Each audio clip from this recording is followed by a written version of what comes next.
Today on the Perception and Action podcast, a look at my current thoughts and how I'm using the CLA in 2024. So it's time for a call to action. Hi, this is Rob Gray from Arizona State University. I've been on a now over 25-year journey as a researcher, professor, and high-performance consultant to understand how we acquire and adapt our perceptual motor skills. Welcome to the Perception and Action podcast, where I discuss how psychological research can be applied to improving performance, accelerating skill acquisition, and designing technologies. Now on to the show. Hi everyone, this is Rob Gray from ASU and the Perception and Action podcast. In this episode, what I wanted to do is give you kind of a preview of a presentation that I'm going to be giving next week for the Netherlands Olympic team, Team NL. They've asked me to give a presentation on the constraints-led approach. So obviously I have lots of episodes related to the constraints-led approach on the podcast, but I thought this would be useful to give you an idea about how I currently think about and how I use the constraints-led approach in my own practice. So I wanted to go through that here.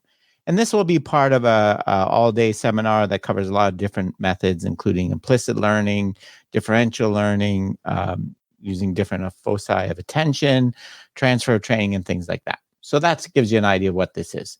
So this is the constraints-led approach. So to start off with, I want to dispel a couple points of confusion and misunderstandings people have about this approach. First of all, I'd like to point out that all the methods you're going to hear about today and every coaching method ever invented involves constraints manipulations, right? As they're defined by Carl Newell in his model of constraints, his theory of constraints, everything in the that a coach can do in practice involves a constraints manipulation. All equipment is constraints. The number of players, the field size, your instructions are constraints, right? All of those are constraints. So constraints manipulations have been used forever, right? That's the only thing you can do. They're currently used in all methods. Even prescriptive traditional coaching is a constraints manipulation. The difference lies in what the goal of the constraints manipulation is, right? What is the purpose of manipulating constraints in practice, right? What is the purpose of what you say, the equipment you give the athlete to do, whether you use blocked or versus random practice, et cetera, and so on. The idea is that in the ecological approach, which I lump together, which I include constraints-led approach and differential learning under that umbrella. I'm going to talk about constraints-led approach here. The idea is that we're using constraints to encourage self-organization, right? To encourage the athlete to find a different movement solutions that's going to be more effective and be able to be adaptable to different constraints. Okay, so that's kind of one thing I like to point out. So this is a figure I took off, it was on Twitter just before I made the presentation, right? This is adding constraints. It's not the constraints-led approach, right? Adding all these different things. The purpose of these things is to get you to do an ideal swing, right? Get you to swing in one particular way. It's not really allowing for or guiding self-organization. It's prescriptive. It's telling you swing like this by putting lots of obstacles and things in your way, so you have to. So I would not call this the constraints-led approach. So just adding a bunch of things to practice is not the constraints-led approach. Other kind of things I like to so obviously, right, the constraints-led approach is the main methodology that comes from the ecological dynamics model of skill, right? And I've gone through this lots of times in my podcast as well, right? The key assumption in the ecological dynamics model is that skillful movement emerges from a process of self-organization, which is shaped by the constraints, the individual, the task, and the environmental constraints. Skill is not about learning a particular solution, learning a motor program, whatever you want, something stored in your head that you're going to pull out later, like a technique that you're going to pull out later.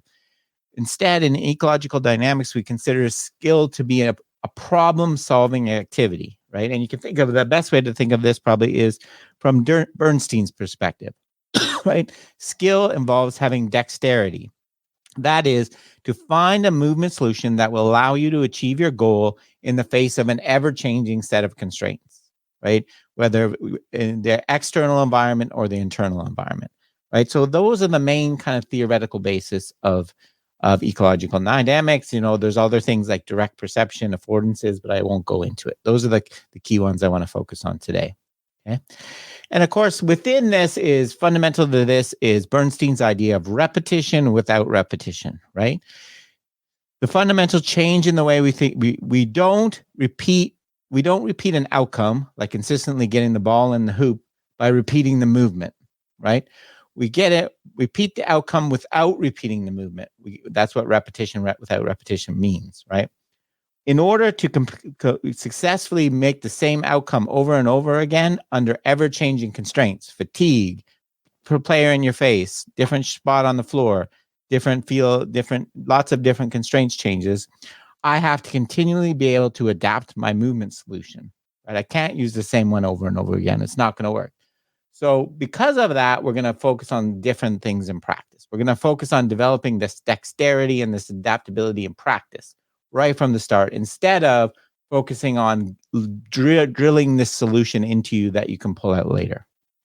Okay, so those are the fundamental assumptions. Okay, repetition of outcome does not involve repetition of movement. Okay, so the metaphor that I like to use now when I talk about constraints-led approach to coaches is that constraints-led approach involves guided self-organization. Okay, we're going to allow the athlete to self-organize, right? We allow the athlete's body, their perceptual motor system to figure out the details, right?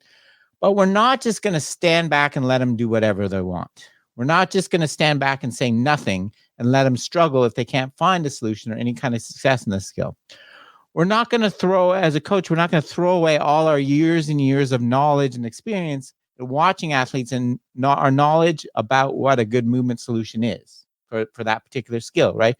We're going to use that to guide the athlete through constraints manipulations, including instructions that are just going to help them find a movement solution, right? And the key thing I like to think, we're not going to give them the solution. We're going to create problems in practice that helps them find their own solution. Okay, that's the fundamental difference. That's a fundamental thing we're trying to achieve with the constraints-led approach. Okay, so what are constraints, right? So why do we call them constraints? I know it can be a confusing term for a lot of people. We call it constraints. A constraint, here's how I defined it: a feature of an individual task or environment that takes away some of the movement solutions that can be used. Why is this important, right? Because of the multiple degrees of freedom in our body, there are numerous possible, almost an infinite number of movement solutions we could use. If we count all the different ways we can program the forces and movements of the joints in our body, taking away some of these kind of paradoxically makes it easier for the observer, right? Human beings are not good with a lot of choice. This is obviously a different kind of choice. The example I always give is a microwave, right? Microwave has a million buttons on it, all these different levels of defrost and heat, and blah, blah, blah, blah, blah. Most people use the popcorn button and the time button. That's it, right? Because they don't want to deal with all that choice, right? Well-designed constraints guide a performer toward a solution that the coach will think be more effective than they are now, right? So the coach is using their knowledge about what an effective solution is, but they're not prescribing one for the same for everyone, right? They're using kind of more general knowledge to help guide the athlete and let the athlete self-organize and figure out the specifics themselves, right? That's the fundamental difference with the constraints-led approach, okay? Here's a figure I created a while ago, right? And it's on this webpage that I created for the constraints-led approach. What I think are the key features of the constraints-led approach. The four key goals, examples of some research and different types. So the four key goals, let me go. The first thing we're going to do with the constraints-led approach is we want to destabilize the existing non-optimal movement pattern, right? So I'm going to show you some examples in a second, but we want to start with a movement solution that's not effective, right?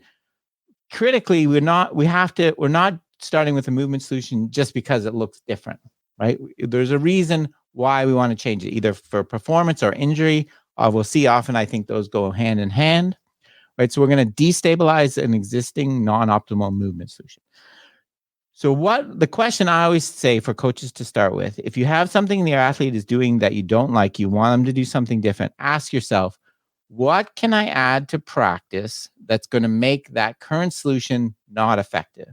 Right? If I add this to practice, what they're doing now is no longer going to work. That's the whole idea of the constraints-led approach. You're adding something to practice, a constraint that is causing them to go out and explore for a new movement solution. Okay. Point number 2, you're encouraging exploration and self-organization. You're not telling them what to do instead. You're letting them find that solution themselves. You're guiding them, maybe with an instruction here and there. Why don't you try bending your knees more? I know that sounds new, but that's a guide. I think you're not telling them they have to do that. You're giving them a suggestion about what they might try. 3.3, you're amplifying the information and inviting affordances. If you use constraints effectively, you can create an environment where there are opportunities. There's opportunities are kind of screaming out at the athlete for what they can do instead of what they're doing now, right? I'll show you some examples of that. And the fourth one is provide transition feedback. Transition feedback is a concept developed by Carl Newell. It's different than knowledge of performance or knowledge of results feedback because it's not feedback about your current performance, how effective it is in achieving your goal, or some aspect of the process of your current performance. It's feedback about your search. Is your search for a new movement solution going in the right direction, right? And the related concept that David Jacobs and Claire Michaels talk about is information for learning. Is there information that could tell you about whether your search for a new movement solution is effective? And I'll show you an example of this when we go on. Okay, so let's look at some examples. I'm going to use as examples from my sport that I work in, baseball. Okay, so let me start with this example. This one is I'm going to take from one of our coaches, John Soteropoulos, who worked at Driveline. This is I just picked this one because you can see the article online. It's fully publicly available. Instead of talking about a specific player I'm working with now, this is kind of illustrates the approach we use. Okay, so the first one, this is designed to look at bat speed. Okay, so we have a player. This player happens to be Lars Nootbaar, who is now with the St. Louis Cardinals. Right, so we have a player who has a bat speed of 66 to 69. Right, that is well below the MLB average. Right, and the faster you swing the bat, the more exit velocity you have on the ball. The higher exit velocity, the more better outcomes you have in hitting, right? It's pretty simple, right? In hitting, if you want to do well, you have to hit the ball hard. Now, that's what every team is looking for, okay? So there's a problem. We can identify a specific problem at the level of performance, right? That's always where I want to start, right? What are we trying to change on a performance level or potentially an injury level, right? That's the motivation. If there's nothing wrong there, if the player is doing the worst ugly swing you've ever seen, but their bat speed is high, leave it alone, right? Leave it alone. It's probably not going to be the case, but don't change things unless there's a good reason. So we do that. And then from there, there's a bunch of things we can do. We can use our knowledge as a coach, look at what we know about a good swing, what has to happen. And also, this is where I think biomechanics come in. This is where we can use biomechanics reports for different types. In this case, the problem John identified was with the player's load, right? The sinking of the load between the pelvis and the torso. The player was not creating enough separation between their hips and shoulders when they were rotating. So we identified a specific problem in there, right? We identify a specific problem in the movement solution. We want to destabilize this and move them away from this, right? All this information, right? We could talk about it with the player. Like I like to do it separately off the field, out of the batting cage. We can talk about this, but this is mostly for the coach to design the constraint, right? We're not going to tell the player, you need to think about rotating your hips more than your shoulders, right? That's not going to be effective, right? That's just going to get them all, thinking too much internally about right? We're going to get rid of this. Biomechanics is for a coach to design constraints. That's the main thing it's for, in my opinion, right? So what John did, what we do, so we go, here's the main effective movement solution we like. We're going to add constraints where we're going to give them a long bat, right? A longer bat, and make them try to pull the ball, hit the ball to right field. That is a task that's almost impossible to do with this type of overcoiling in the swing. We're also going to give him what John calls hook'ems. They're going to make him start in this position, which doesn't allow him to do, right? So what we've done is we've added a constraint in terms of the body position, a constraint in terms of the equipment used, both of which are specifically designed because when we add them, you can't do what you were doing before. So we've destabilized your solution, right? There's no longer, you cannot possibly pull a ball to right field if you're doing this with a long bat. That's the idea, right? We're giving them very clear feedback about their bat speed and where the ball's going when they hit it. And then we're just getting out of the way and letting the athlete self-organize and find their own solution. We're not telling them anything about what we want them to do instead, right? If they continue to struggle, like if when they hit this, they did this a million times and they never put the ball in play, right? We could think about doing something different, adding a different constraint, giving a different instruction. That's where the guidance comes in, right? That's what I think of guidance comes in. Okay, so that's one example. So again, we're giving the athlete a new problem, trying to pull the ball with a long bat or trying to hit out of this weird position, which causes them to find a new solution for swinging, right? That's the basic idea of the constraint set approach. Here's another one in pitching, right? So I could show you specific examples of one we work on, but I'll just talk about a general example, right? So this is a common example you see with pitchers called forearm flyout. This is where the body becomes separated from the arm comes separated from their body early in the delivery. Basically, they're trying to generate velocity by creating a whip with their arm. You can think of it that way. This does two things. One, paradoxically, it makes you throw not as hard because you're breaking the kinetic chain, right?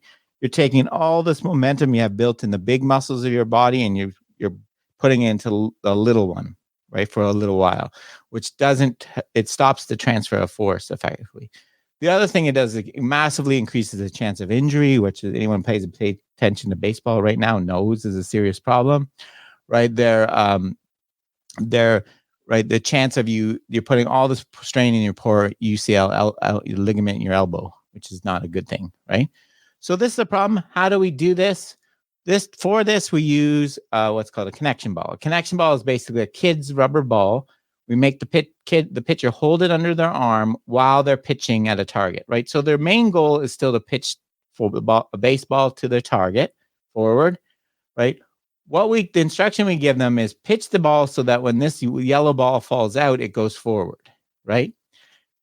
What you'll see here, let me show you this. Okay, this is with a younger player doing it. They're using plyo balls in this case, which are, right? So if we watch this player do this, so they'll throw, you can see the ball fell out backwards, right? Because the arm separated from the body early, right? So we're not telling them keep your arm against your body, do this.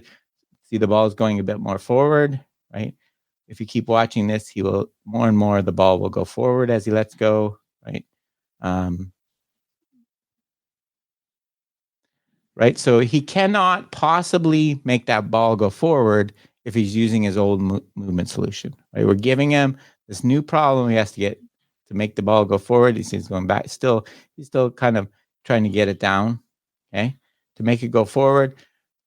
This is the good example of Carl Newell's transition feedback that I mentioned, right? The direction the ball goes when it falls out, right? That says nothing about your main performance goal of how hard you're throwing the ball or how accurately you're throwing the baseball, but what it tells you is your search going in the right direction, right? If the ball's still falling backwards, you're not searching in the right direction. If the ball starts to go sideways, you're keep doing what you're doing. And when the ball goes more and more forward, it's giving you more and more indication of the solution you're using is getting more and more effective.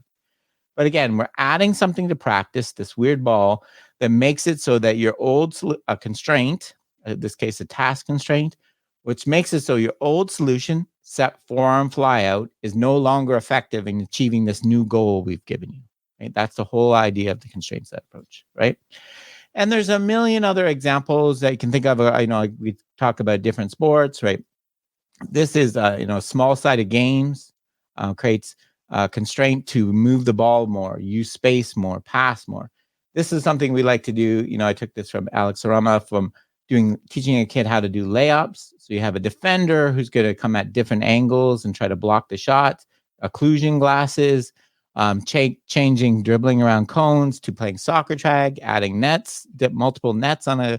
But the fun thing about the constraint-set approach is you can be very creative. There's a whole bunch of different things you can do. It's a lot of fun. Okay. Why do we want to do this? What are the benefits of the constraint-set approach, right? There's a growing body of evidence that shows there's a lot of benefits. So first of all, in terms of performance, right? I've done a couple of baseball studies. There's studies on volleyball, for example.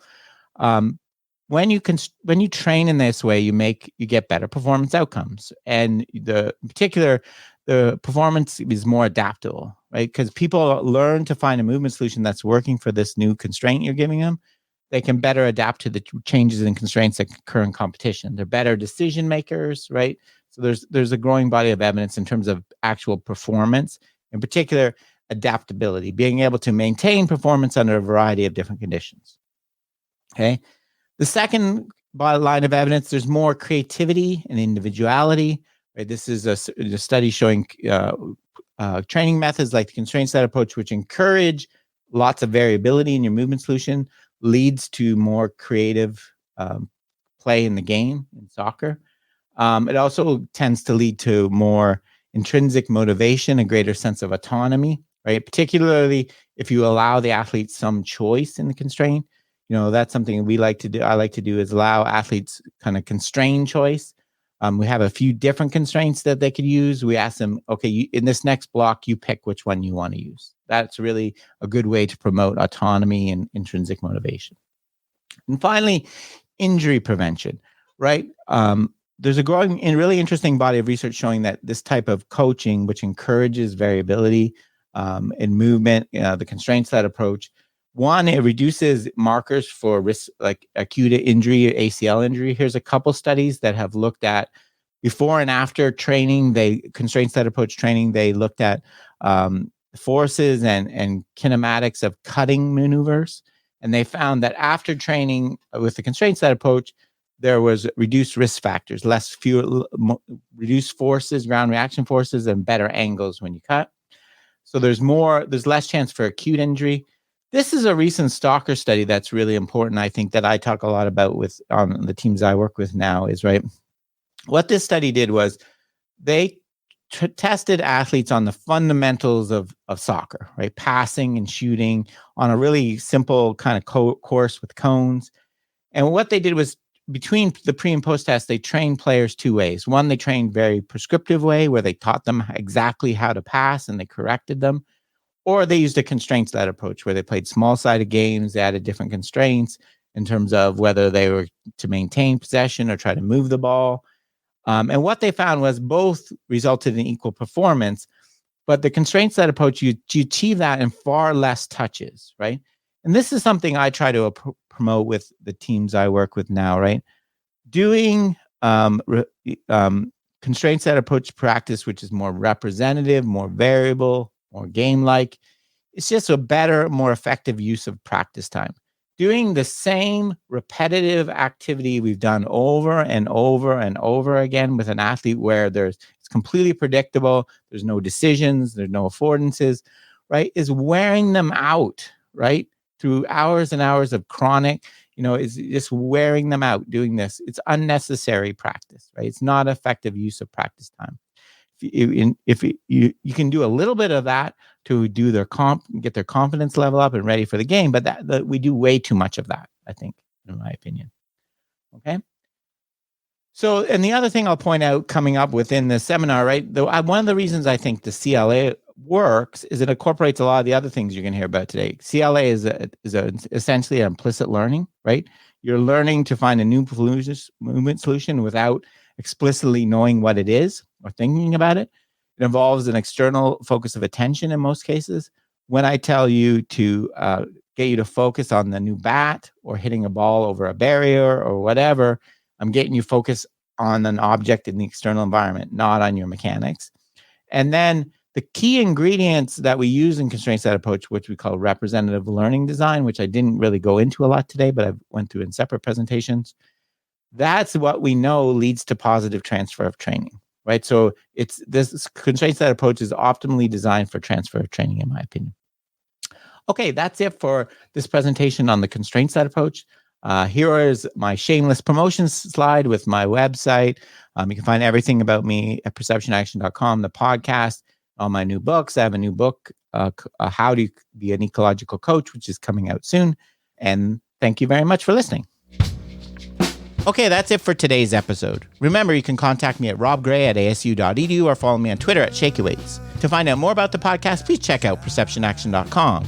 Finally, to support the podcast and receive bonus materials, including a monthly coaches meetup, please head over to patreon.com/perceptionaction. This is Rob Gray from ASU. Cheers for now, and keep 'em couple. Gone through St. Louis.